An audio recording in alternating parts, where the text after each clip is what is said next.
آج ہم بات کرتے ہیں پاکستان کے آئی ٹی شعبے کی۔ تھوڑی سی بات کرنی ہے کیونکہ زیادہ بات کریں گے تو ہو سکتا ہے کئی کے لیے ناقابل برداشت ہو اور کئی اس کو ہضم نہ کر سکیں۔ جب بھی آئی ٹی کی پاکستان میں بات کی جاتی ہے تو اس کا موازنہ دوسری دنیا سے بھی کیا جاتا ہے، خصوصی طور پہ بھارت کے ساتھ۔ بھارت کی آئی ٹی کی کتنی جی ڈی پی ہے اور بھارت کتنی ایکسپورٹ کرتا ہے، پاکستان کتنی کرتا ہے۔ پاکستان کی جی ڈی پی کا آئی ٹی 1% ہے۔ بھارت کی آبادی چونکہ پاکستان سے 2-3 گنا زیادہ ہے، اس طرح سے بھارت کی جی ڈی پی پھر 3-4 ہو سکتی ہے، لیکن بھارت کی جی ڈی پی اور پاکستان کی آئی ٹی کے حوالے سے جی ڈی پی میں زمین آسمان کا فرق ہے۔ پاکستان کی جی ڈی پی ہے 1% جبکہ بھارت کی ہے 7.4%۔ اس کے ساتھ یہ بھی بات کر لیتے ہیں کہ بھارت کتنی ایکسپورٹ کرتا ہے۔ آئی ٹی کے حوالے سے ان کی ایکسپورٹ کیا ہے، ان کو ریونیو کتنا ملتا ہے، پاکستان کو کتنا ملتا ہے۔ پہلے پاکستان کی بات کرتے ہیں۔ پاکستان کے حصے میں آتا ہے آئی ٹی کا ریونیو $3.5 بلین، $3.5 ارب۔ کتنا زیادہ ہے، $3.5 ارب۔ یہ پاکستان کے آئی ٹی کا ریونیو ہے۔ ہر سال کا گزشتہ سال اتنا ہی ہوا تھا، اور بھارت کا کتنا ہو سکتا ہے، 2 گنا، 3 گنا، 4 گنا، 5 گنا، 6 گنا، 10 گنا۔ اگر یہ 10 گنا ہوتا ہے تو کتنا بنتا ہے، $30 ارب۔ لیکن بھارت کا ہے $245 بلین، پاکستان کا $3.5 بلین اور بھارت کا $245 بلین۔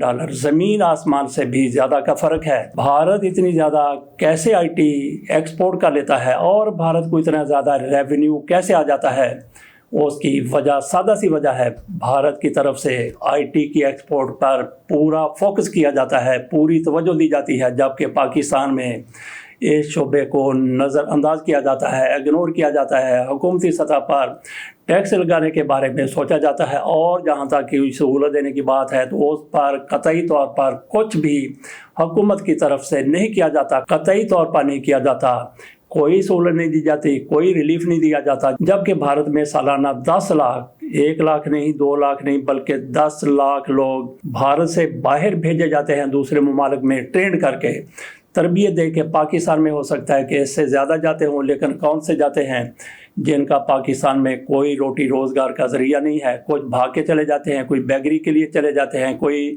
ملازمتوں کے لیے چلے جاتے ہیں۔ آئی ٹی میں کتنے لوگ جاتے ہیں، آئی ٹی میں بھی بہت سے لوگ اپنے طور پر جو تربیت حاصل کر چکے ہوتے ہیں وہی جاتے ہیں، اور بھارت میں 10 لاکھ سالانہ لوگوں کو تربیت کر کے باہر بھیجا جاتا ہے، دوسرے ممالک میں بھیجا جاتا ہے۔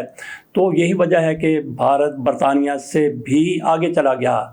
بین الاقوامی رشتوں کی اگر بات کی جائے تو بھارت کا تیسرا چوتھا نمبر ہے، جبکہ برطانیہ پہلے تھا، اب برطانیہ اس سے کہیں پیچھے چلا گیا ہے۔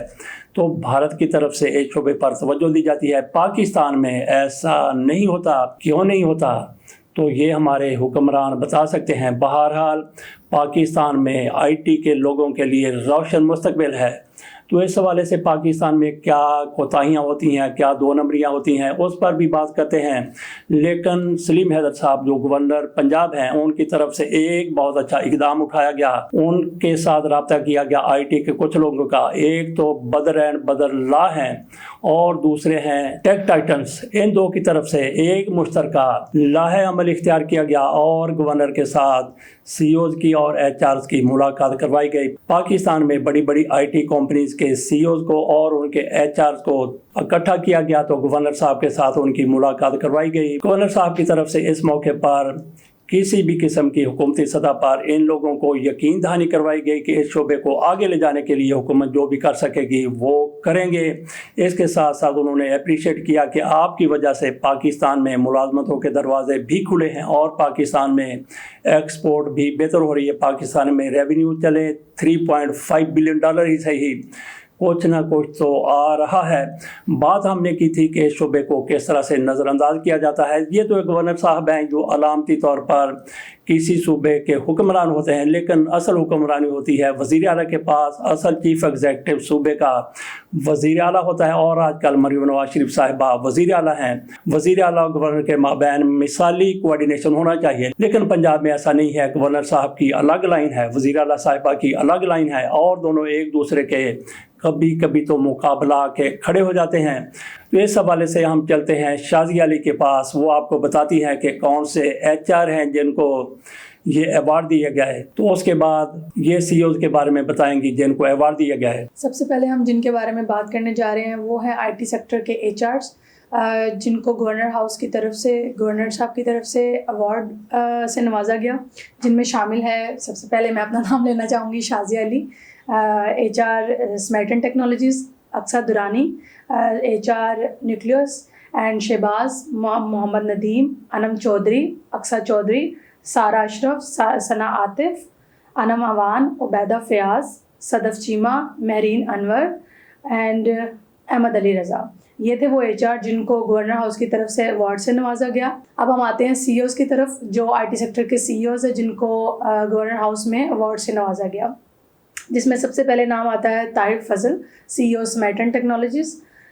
اس کے بعد آتا ہے سید علی اصغر، عبد الباسط، قاسم علی آغا، محمد شہباز، مبشر اقبال، ندیم گجر، فاطمہ فردوس، اویس رضا، سید ثاقب علی، سارہ احمد، امجد ماجد، عبد الوحید، اقصیٰ چودھری، ظہور الہی، میاں عمران ریاض، زاہد رمضان، اویس احمد، علی عباس، حماد نوید، رحیل اقبال، میجر محمد نواز چودھری، اویس زاہد، سلیمان سمیع، عدیل عامر، صادق صابر، محمد رضوان، عثمان جاوید، انم ناز، عظیم اکرم، سلمان نقوی، احمد زیب، محمد علی، محمد اویس منظور، انصر عباس، ازور حبیب، حامد سعید، خلیل احمد، احمد علی رضا، حسن رضا، اویس احمد خان، محمد عرفان خان، رافع، سارہ اشرف، موسیٰ رضا، اویس اشرف، محمد بلال،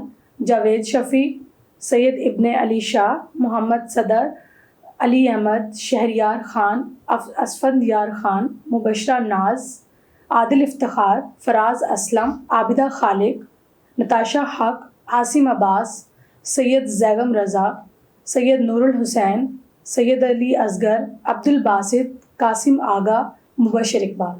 تو شازیہ علی کی طرف سے آپ کے سامنے مکمل ایک فہرست پیش کر دی گئی، ایک لسٹ رکھ دی گئی جس میں ایچ آر کے نام دیے گئے، جس میں سی اوز کے نام دیے گئے جن کو گورنر صاحب کی طرف سے ایوارڈ دیے گئے ہیں۔ یہاں پہ تھوڑی سی بات کرنی ہے کہ اس شعبے کو، آئی ٹی کے شعبے کو پاکستان میں کس طرح سے پذیرائی نہیں دی جاتی۔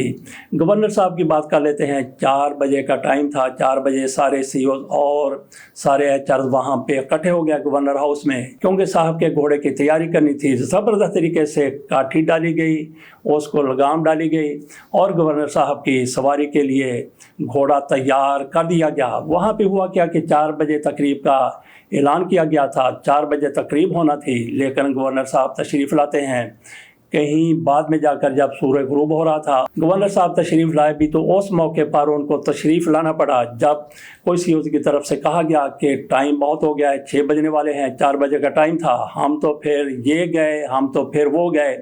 چاند دیکھنے اٹھنے کی کوشش کی تو ان کو بٹھایا گیا کہ نہیں، گورنر صاحب ابھی آئے کہ ابھی آئے، اور گورنر صاحب پھر 6 بجے کے قریب تشریف لاتے ہیں، دروازے میں کھڑے ہوتے ہیں، کہتے ہیں کہ میرا روزہ تھا، میں روزہ کھول کے آتا ہوں۔